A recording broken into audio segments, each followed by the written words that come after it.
Assalamualaikum warahmatullahi wabarakatuh. Salam sejahtera buat kita semua. Anak-anakku dan saudaraku semua, kita akan bercerita sedikit tentang heroisme perjuangan bela negara yang sudah diawali oleh Kumba-Kumba dan Aswani Kumba. Siapakah mereka? Kumba-Kumba dan Aswani Kumba adalah anak kembar dari Kumbakarna di Alengka Diraja. Cerita ini adalah cerita dalam epos Ramayana yang jauh lebih tua dari Mahabharata. Puncak kisah ini berawal dari penculikan Sinta oleh Rahwana, berlanjut dengan peperangan besar antara Rama dan Rahwana.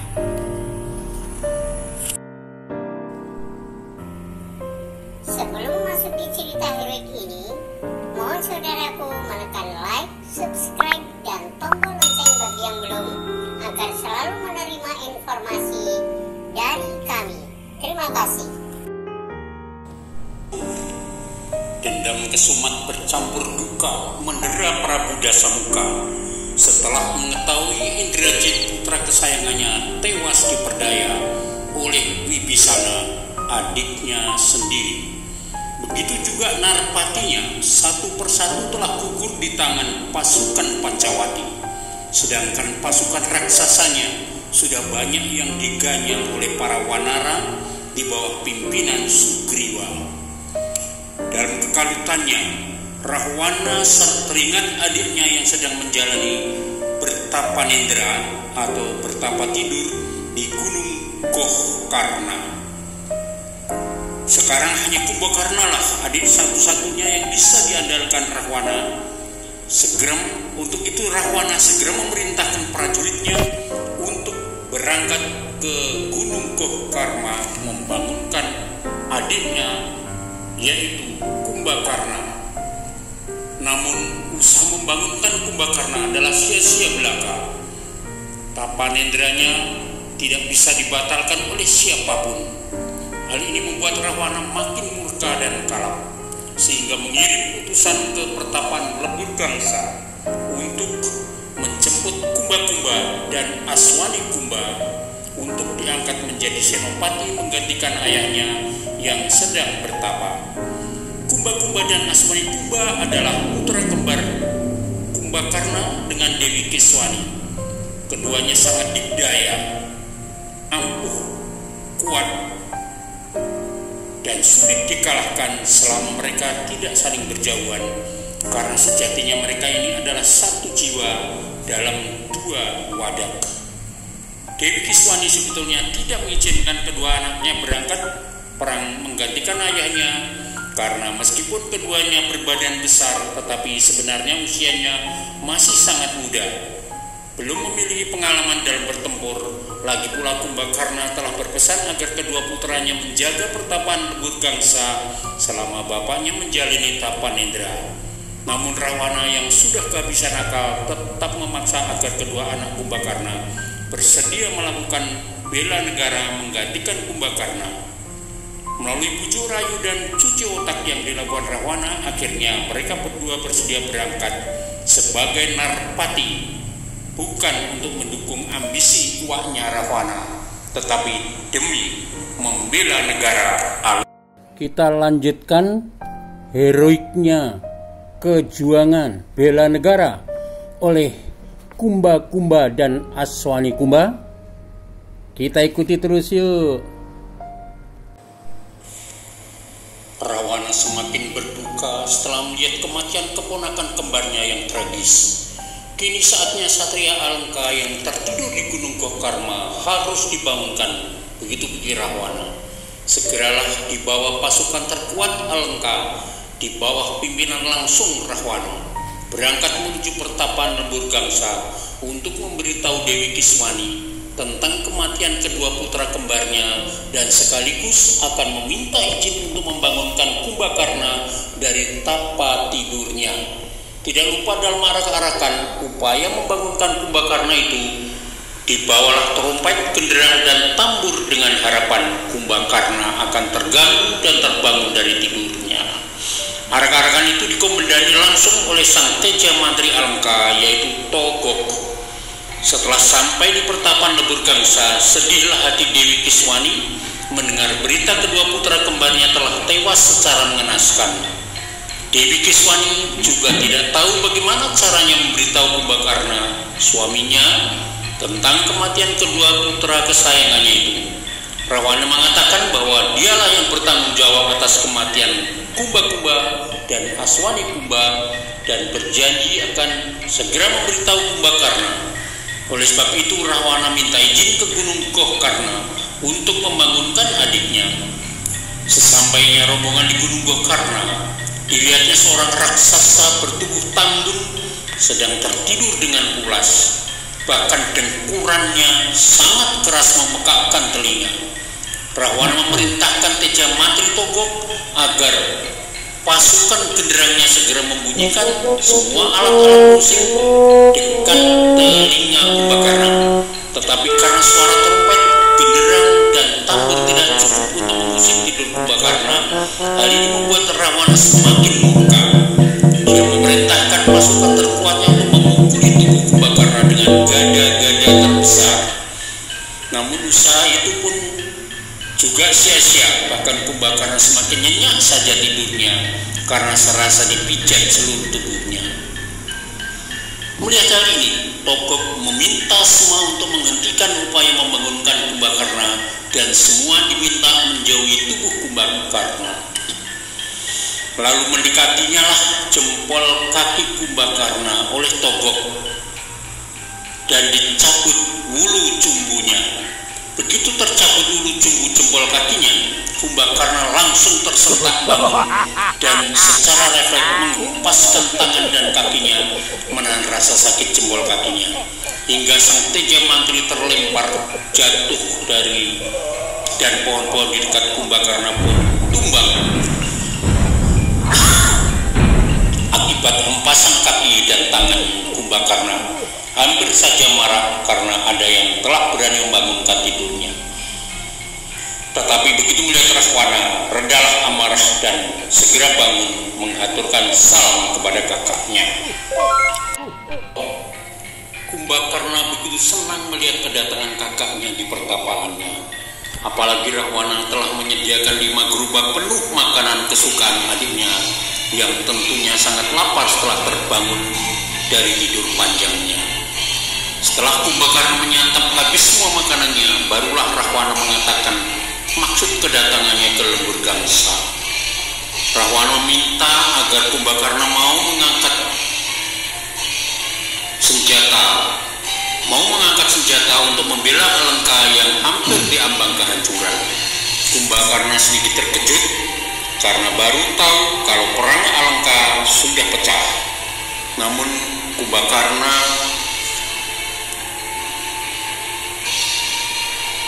tetap tidak bergeming tekadnya untuk tidak ikut campur dalam urusan ambisi pribadi kakaknya merebut Dewi Sinta. Sudah bulat tidak ikut campur. Rahwana sudah kehabisan akal untuk merayu adiknya agar mau turun gelanggang. Akhirnya diseretnya lah Kumbakarna ke puncak gunung Gohkarna dan diperlihatkan di bawah sana Praja Alengka yang telah hancur lebur menjadi debu diserang oleh pasukan Pancawati sambil berkata, "Oh Kumbakarna, lihatlah negerimu hampir hancur. Di manakah baktimu kepada negara Alengka?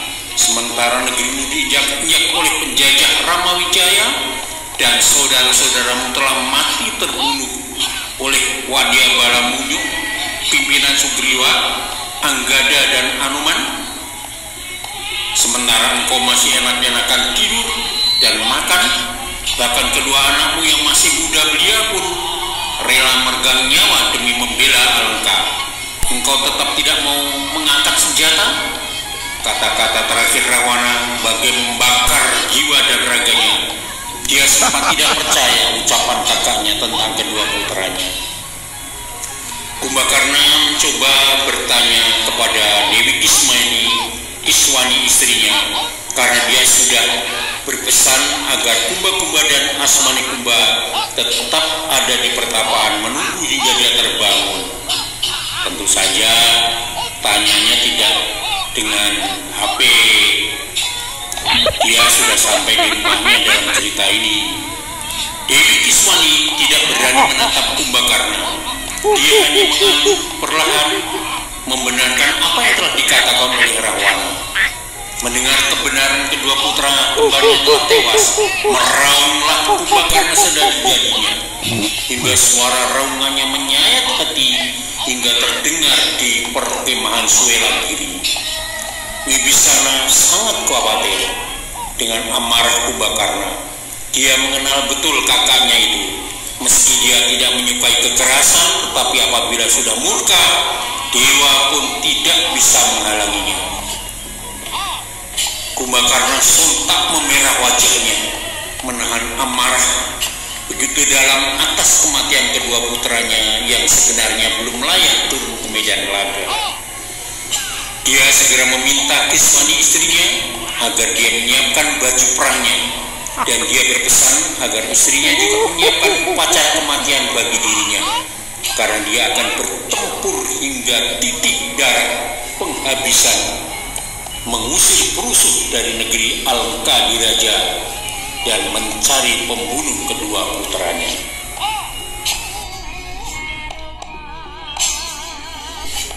Senapati terakhir Alengka, Kumbakarna. Pagi itu Kumbakarna sudah mengenakan baju perangnya lengkap dengan senjata pada kedua senjata gada di tangan kirinya. Dia berpesan kepada Dewi Kiswani istrinya, dia tidak akan pulang sebelum berhasil mengusir pasukan Rewanda dari tanah Alengka. Rahwana nampak girang. Akhirnya Kumbakarna mau turun ke medan Yuda. Hanya Kumbakarna harapan satu-satunya yang bisa menghancurkan pasukan Rama. Wibisana melihat kedatangan kakaknya Kumbakarna sebagai senopati Alengka, segera Wibisana menjumpainya dan menanyakan mengapa sekarang kakaknya bersedia membela pengangkara murkaan Rahwana. Kumbakarna menjawab bahwa dia turun ke medan Yuda bukan karena Rahwana, tapi dia hanya ingin mempertahankan negeri Alengka di Raja. Dia tidak ingin negeri tercintanya ini diinjak-injak oleh bangsa lain. Kumbakarna sebenarnya juga tidak menghendaki adanya perang. Oleh sebab itu, dia meminta agar Rama segera menarik pasukan Rewandanya dan kembali ke Pancawati. Namun, permintaan Kumbakarna dijawab oleh Rama bahwa dia tidak akan kembali ke Pancawati sebelum berhasil memboyong Dewi Sinta. Sementara itu, para senopati Anoman, Anggada, dan Anila segera memerintahkan pasukan Rewandanya, pasukan keranya untuk menyerang Kumbakarna. Dengan senjata gada, Kumbakarna menghalau pasukan Rewanda yang mengkerubutinya. Juga tidak sedikit yang mati terinjak oleh kakinya.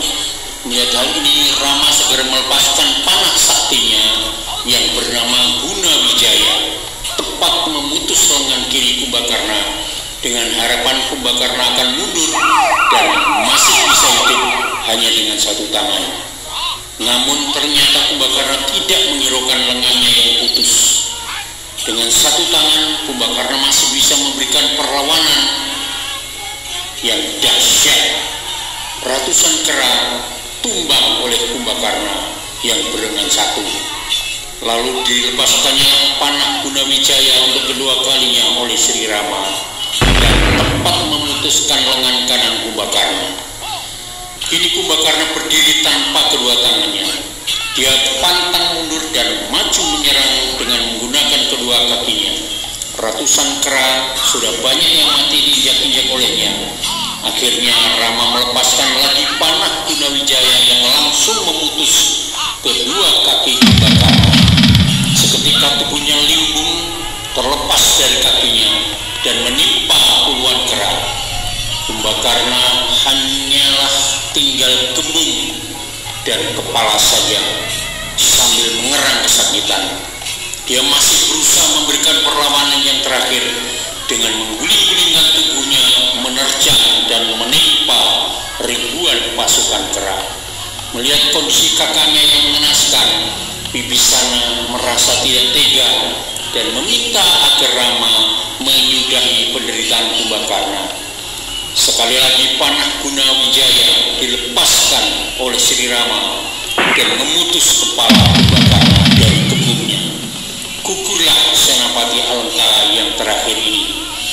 Seketika dari langit turunlah bunga-bunga harum dan tiba-tiba bagian-bagian tubuh Kumbakarna yang terpotong menyatu kembali menjadi satu.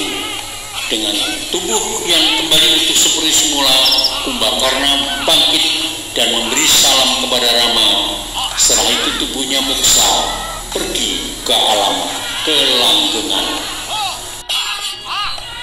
Setelah Kumbakarna gugur, kini Rahwana benar-benar sendirian. Para senapati Alengka sudah tewas semua.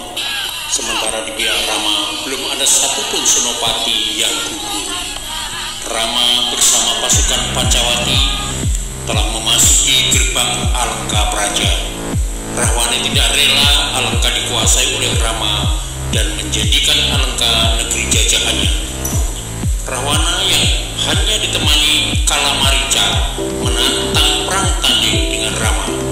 Begitu juga Kalamarica menentang Lasmana.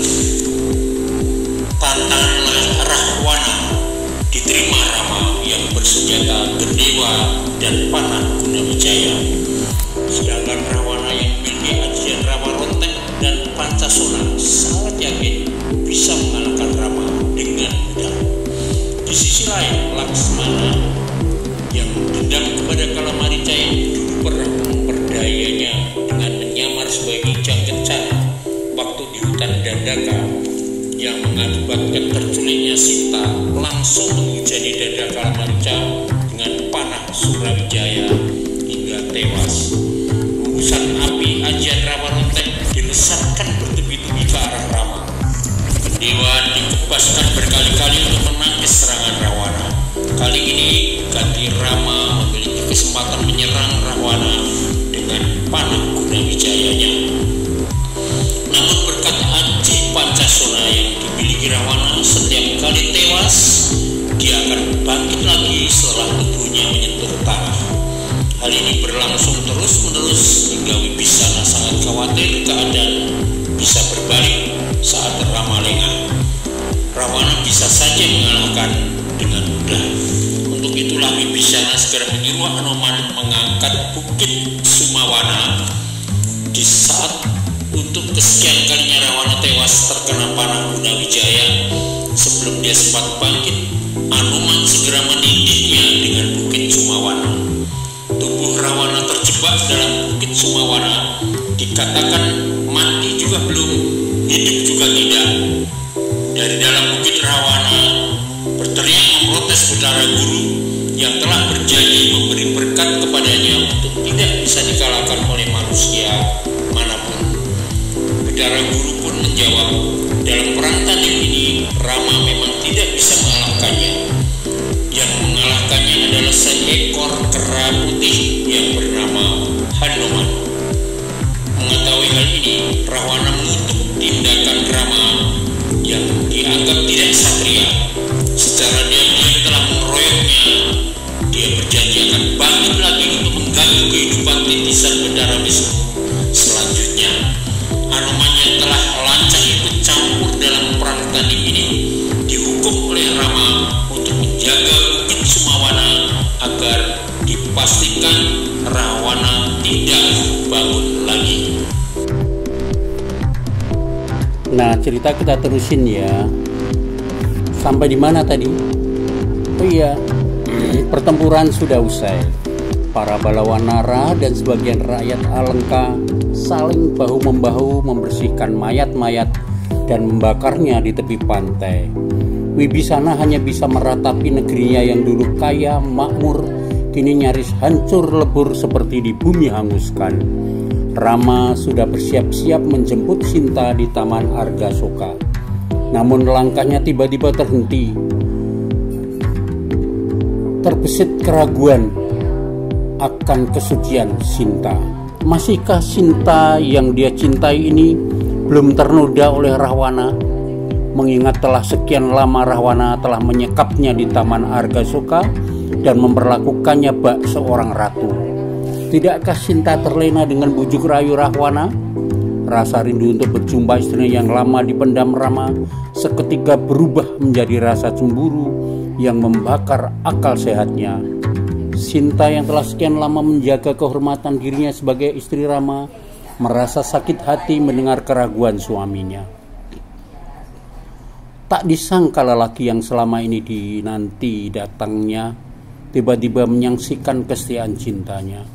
Untuk membuktikan bahwa dirinya tidaklah seburuk yang disangkakan suaminya, Sinta bertekad akan melakukan sumpah obong, membakar dirinya sendiri dalam api pembakaran. Apabila Sinta lebur dalam api pembakaran ini, maka benarlah apa yang disangsikan Rama. Namun apabila sebaliknya, pastilah dewa akan menyelamatkannya. Sinta meminta dibuatkan tumpukan kayu bakar yang disusun sedemikian rupa hingga menyerupai tungku raksasa dengan rongga di tengahnya membentuk seperti mulut tungku. Kemudian api mulai disulut dari bawah sehingga membakar tumpukan kayu paling dasar. Sinta yang sudah mengenakan baju upacara kematian, kebaya putih dan rambutnya dibiarkan terurai, mulai menaiki tangga tungku. Secara perlahan hingga mencapai puncak tungku. Matanya berkaca-kaca menatap dalam-dalam Rama suaminya. Ada luka yang mendalam di hati Sinta. Mengapa suaminya tega meragukan kesetiaan dirinya?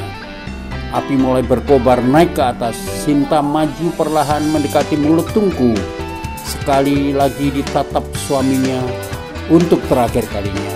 Terbersit harapan Rama akan menghentikan aksi nekatnya ini. Namun harapan itu sia-sia. Rama hanya memandang Sinta tanpa berkata apapun. Hal itu sudah cukup bagi Sinta untuk membulatkan tekadnya melompat ke mulut tungku api pembakaran yang mulai berkobar. Semua orang yang menyaksikan sontak menjerit histeris saat tubuh mungil Sinta melompat dan ditelan oleh kobaran api yang makin membesar. Asap pekat membubung ke angkasa. Seketika semua orang terpaku membisu. Rama pun hanya bisa menunduk dan terduduk lemas. Hatinya hancur, merasa kehilangan cinta sejatinya yang telah diperjuangkan dengan pengorbanan banyak nyawa. Api membuncah makin tinggi sehingga tiba-tiba rubuhlah tumpukan kayu di puncaknya, membuat semua orang tersentak kaget. Beberapa waktu kemudian ketika nyala api mulai mengecil, tinggallah bara dan kepulan asap, tampaklah bayang-bayang sesosok tubuh mungil yang masih berdiri tegak di antara puing abu kayu pembakaran. Rama langsung berdiri memastikan apakah yang dilihatnya ini nyata atau ilusi. Ternyata benar. Sosok mungil yang masih berdiri tegak di antara kayu bekas pembakaran yang berserakan itu adalah Sinta, istrinya. Ternyata Sinta masih hidup. Jangankan melukai tubuhnya, baju atau ujung rambutnya pun tidak tersentuh api sedikit pun. Rama segera berlari menghampiri istrinya dan memeluknya dengan erat. Dia seperti menyesali tindakan bodohnya yang telah meragukan kesetiaan istrinya. Lalu, bagaimana keadaan pemerintahan darurat Kerajaan Alengkadiraja sepeninggal Rahwana? Siapa yang menjadi kepala negara menggantikan Dasamuka atau Rahwana? Ikuti terus ya, semakin asik loh.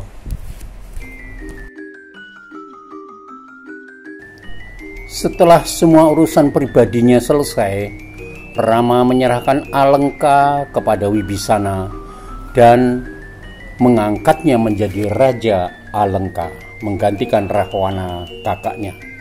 Namun Wibisana belum bisa menerimanya karena warga Alengka yang masih setia kepada Rahwana belum bisa menerimanya.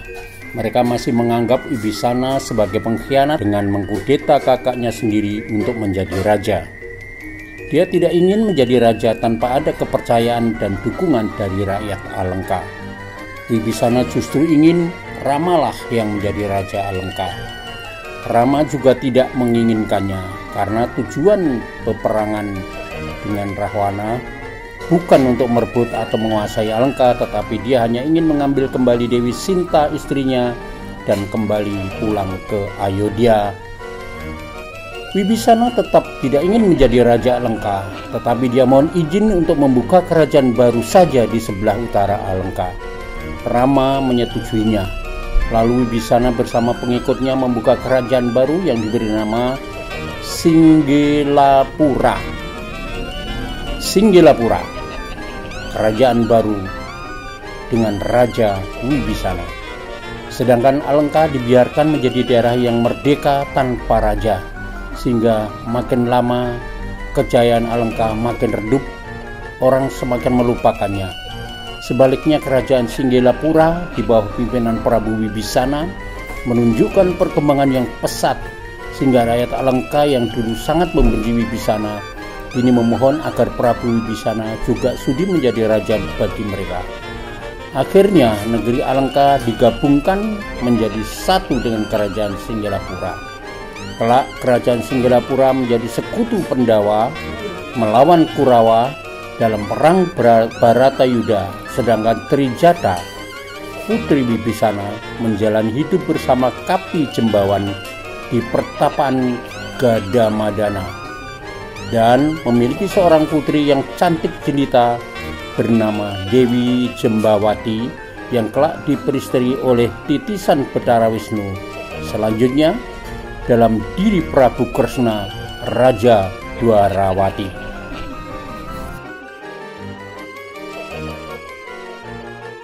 Dan ganti cerita, kita kembali kepada kondisi Rahwana. Mendengar Alengka telah jatuh, Rahwana menahan amarah luar biasa. Tapi dia tidak bisa berbuat apa-apa. Raganya terjebak dalam bukit Sumawana dan dalam pengawasan Hanuman. Hanya satu cara untuk meloloskan diri, yaitu Rahwana harus melepaskan jiwanya agar bisa keluar dari pengawasan Hanuman. Menyadari tahanan lolos, jiwanya terlepas, Hanuman segera mengejarnya dan menangkapnya lagi, lalu mengurungnya di puncak gunung Kendali Sada. Di saat pengejaran jiwa Rahwana itulah Hanuman baru mengetahui kalau Trijatha, pujaan hatinya, telah dipersunting oleh Kapi Jembawan, pengasuhnya. Sementara itu, Rama beserta rombongan pergi meninggalkan Alengka, kembali ke Ayodhya. Begitu pula pasukan Wanara pimpinan Sugriwa kembali ke kerajaan Goa Kiskenda beserta Anggada dan Anila. Ini tinggallah sendirian sang Wanaraseta Hanuman merenungi nasibnya di puncak gunung Kendali Sada.